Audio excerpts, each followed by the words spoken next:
Though he's often overshadowed by his pal Captain Rex, Clone Commander Cody was one of the most effective clone officers in the Grand Army of the Republic.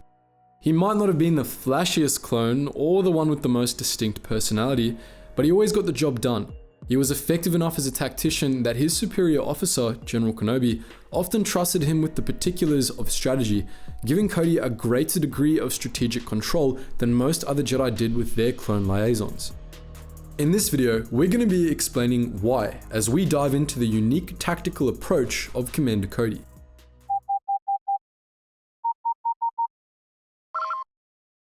Attention, Sergeant on deck!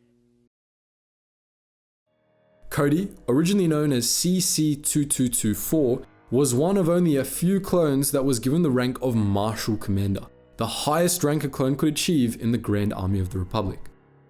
In his role as Marshal Commander, Cody commanded the 7th Sky Corps, a large clone unit that specialized in aerial combat and rapid assault.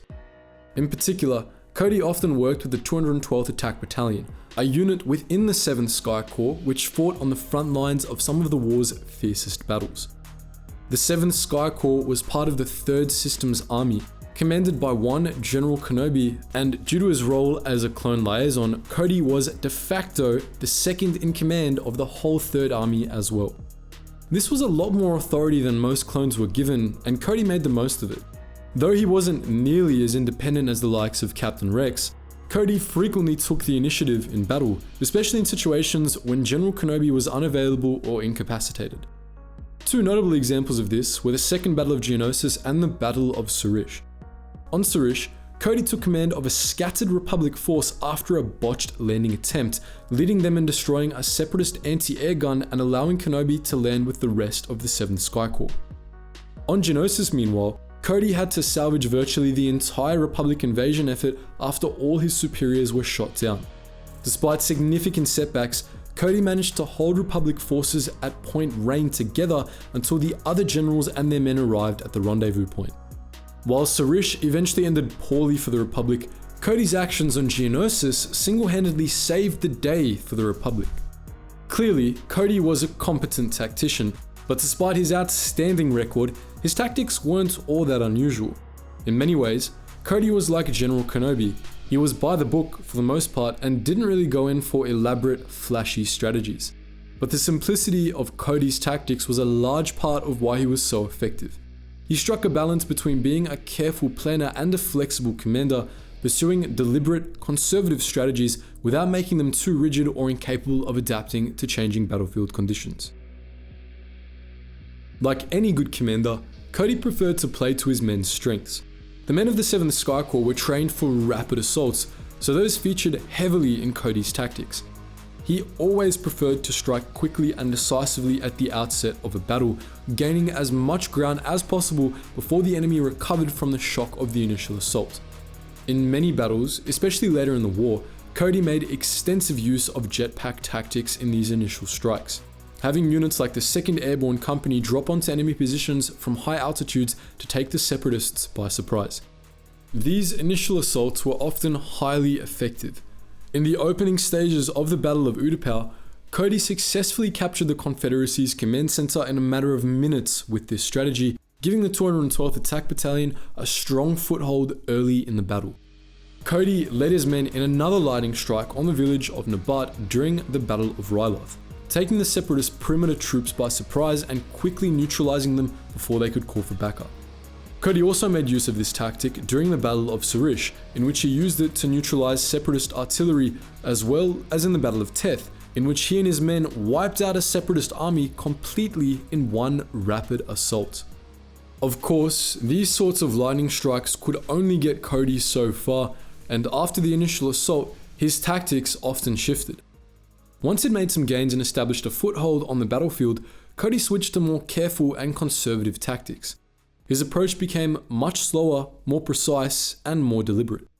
In the assaults on Nabat during the Battle of Ryloth, for example, Cody and his men laid low after getting inside the village, carefully scouting out the place before making any attempt at attacking the Separatist command center. Cody made good use of his scouts, especially Waxer and Boyle, always making sure that he had as much information as possible before moving forward with his plans. Cody didn't like wasting lives or resources, which was probably why he didn't care for overly elaborate tactics. He made the most of every soldier and war machine under his command, something that made him very effective at coordinating defenses. He showed this clearly during the Second Battle of Geonosis, when he was forced to defend the Republic landing zone at point range with far less manpower than he had been counting on. Even as the Geonosians attacked point range from all sides, Cody had his ATTEs surround the landing zone to soak up enemy fire, and then had his gunships fill in the gaps in the ring, turning aircraft that had already served their purpose into makeshift fortifications.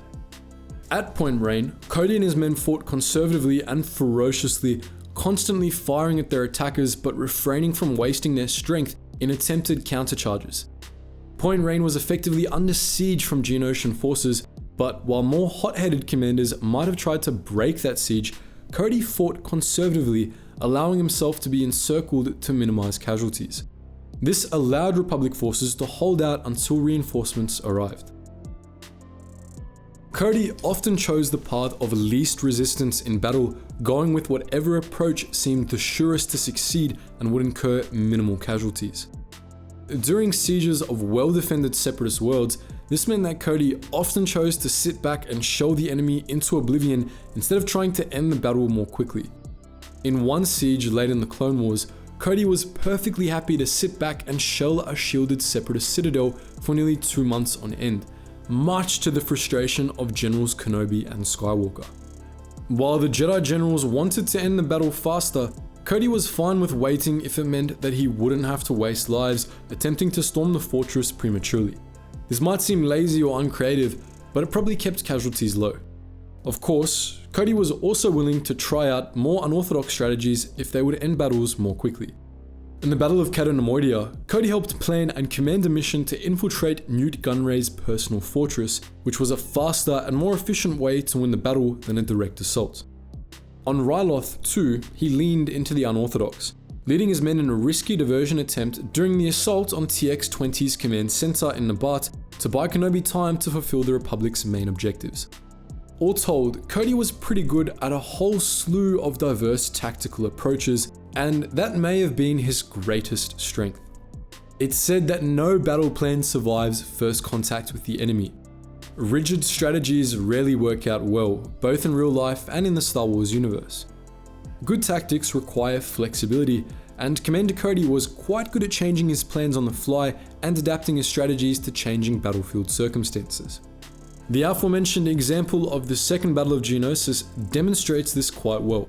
As we've discussed, the initial landing at Point Range didn't go according to plan, and Cody had to alter the Republic's battle strategy on the fly when it became apparent that he was the highest ranking officer at the landing site. In a matter of minutes, as Geonosians swarmed around Point Range, Cody drastically altered the plan, abandoning the planned lightning strike on the Geonosians' forward shield generator in favor of setting up a defense of the landing zone.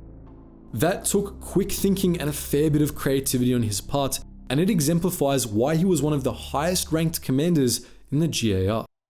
Cody might not have been as cool as Rex, but hey, he did his job well. But what do you think? Are there other clone commanders, Jedi, or anyone else in the Star Wars universe that you'd like us to perform a tactical assessment of? Free to post your thoughts in the comments section below, and as always guys, thank you so much for watching, and I hope to see you in the next video.